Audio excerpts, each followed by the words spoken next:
Well, if it ain't the Penguin, you made it. What you call me? Sophia wants to see you. L'épisode 7 de The Penguin se termine en mettant en place une confrontation finale entre Oscob et Sofia Gigante. Bien le bonsoir, mesdames et messieurs. Nous sommes l'animation de la soirée. Dans l'avant-dernier épisode, précédant le final de la nouvelle série d'ici, des vérités importantes sont révélées et la mort de personnages majeurs est présentée avant la fin. De même, des flashbacks clés révèlent la sombre vérité sur le passé d'Oz et les événements qui ont façonné son avenir en tant que gangster de Gotham en quête de trône. Comme on le voit dans l'épisode 6, Oz met en place sa toute nouvelle opération Bliss sous Gotham, en utilisant les systèmes de métro abandonnés et ses multiples points d'accès pour déplacer son produit dans toute la ville sans être détecté. Pendant qu'Oz rallume également les lumières à Crown Point, Sofia Gigante et Salvatore Maroni découvrent la mère d'Oz, Francis. Maintenant Francis a été emmené par Sofia et des vérités majeures sur l'enfance d'Oz sont enfin révélées alors que Sofia décide de bouleverser tout le jeu. À cette fin, voici notre récap de l'épisode 7 et de sa fin choquante. Après que Sofia Gigante ait kidnappé la mère d'Oz, Salvatore Maroni et ses hommes arrivent pour battre le pingouin avant de lui dire qu'il devra abandonner son opération de drogue et rendre le produit Bliss à Sofia en échange de la vie de sa mère. En tant que tel, le pingouin conduit Sal à ses hommes jusqu'au tunnel et au système de métro souterrain où Oz a pu expédier son produit dans toute la ville sans être détecté. Cependant, les hommes d'Oz éteignent les lumières et ripostent. Oz et Sal se battent à l'intérieur de l'une des cabines lors de la fusillade qui en résulte. Alors que Sal prend évidemment le dessus, il meurt étonnamment d'une crise cardiaque en plein combat. En tant que tel, c'est une manière tragique et extrêmement cassante pour l'un des plus grands chefs du crime de Gotham de sortir de l'univers. Bien qu'il soit fascinant de voir comment Oscob réagit alors qu'il se voit effectivement refuser l'opportunité de vraiment faire ses preuves contre Maroni. Quoi qu'il en soit, Oz fait croire qu'il a effectivement battu Salvatore Maroni, tirant plusieurs fois sur le chef du crime déjà mort dans la poitrine avant de prendre sa bague.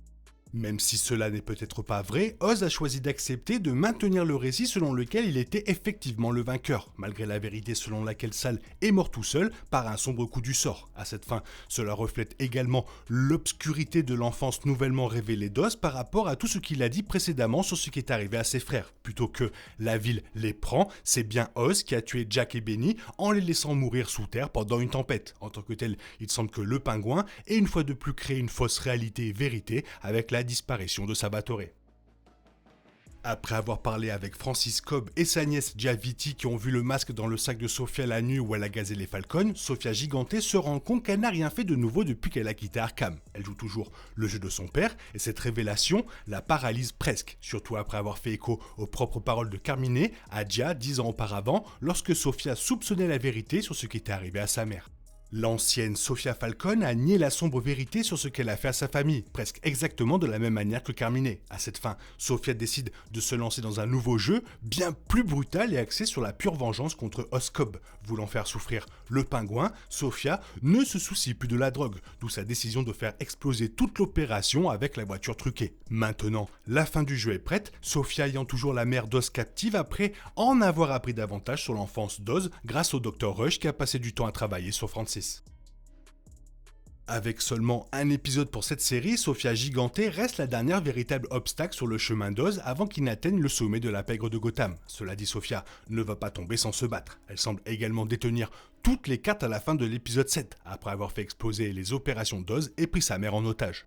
On peut imaginer qu'Oz a probablement encore quelques tours dans son sac pour prendre le dessus. Cela dit, il semble probable que Sofia révèle la vérité sur ce qui est arrivé à Jack et Benny à Francis, endommageant irrémédiablement ce qui tient le plus à Oz, l'amour de sa mère. En tout cas, ça va être très excitant de voir ce que ce dernier épisode de The Penguin nous réserve.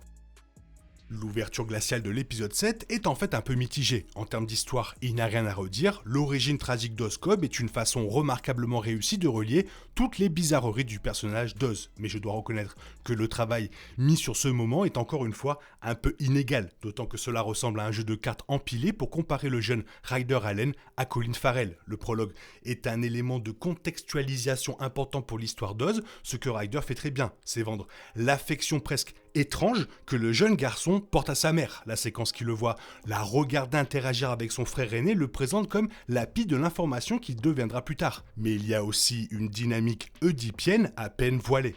De toute évidence, la série change la plupart de ce que nous savons sur le Pingouin en tant que personnage de DC, ce qui a suscité une certaine anxiété au début, mais c'est tout à fait justifié. L'image de Gotham par Matt Reeves a introduit des idées intéressantes dans The Batman et Lorraine Lefranc les a bien développées pour le spin-off, reflétant le propre traumatisme de Batman dans la nouvelle origine d'Oz. Je dirais que la décision d'ignorer l'origine plus familière de cette nouvelle version complexe a en fait conduit à une histoire entièrement plus intéressante. Avec encore un épisode de The Penguin à venir, le décor est évidemment planté pour une confrontation finale entre Oz et Sophia. Le développement le plus intéressant de l'épisode 7 vient de l'interaction de Sophia avec Ja et de sa décision immédiate après. On a presque l'impression qu'elle a abandonné tout son plan simplement pour causer autant de destruction que possible, et Oz est dans la ligne de mire. Si vous avez été fan des performances désespérées de Pharrell dans le rôle d'Oz sous la pression la plus intense, la séquence finale qui le voit dépouillé de presque tout ce qui se trouve dans son arsenal aura été une bonne nouvelle particulièrement bonne. Et même, c'est un cliché de le dire, il n'y a sûrement aucun moyen pour Batman d'avoir vu ce point culminant sans ressentir le besoin de s'impliquer d'une manière ou d'une autre. Le final de la série est plus long, il a quelques éléments clés à conclure, mais même sans le final, il s'agit d'une série exceptionnelle qui promet beaucoup pour la suite de The Batman et peut-être au-delà. C'est passé très très vite et franchement le mec a une seule jambe, bah il a couru. Bon je sors, allez, il est temps de reprendre, bisous bye bye. Il est impossible de compter sur les autres de nos jours. On est obligé de tout faire soi-même. Je me trompe? Rien de grave, j'avais tout prévu. Où va le monde, je vous le demande.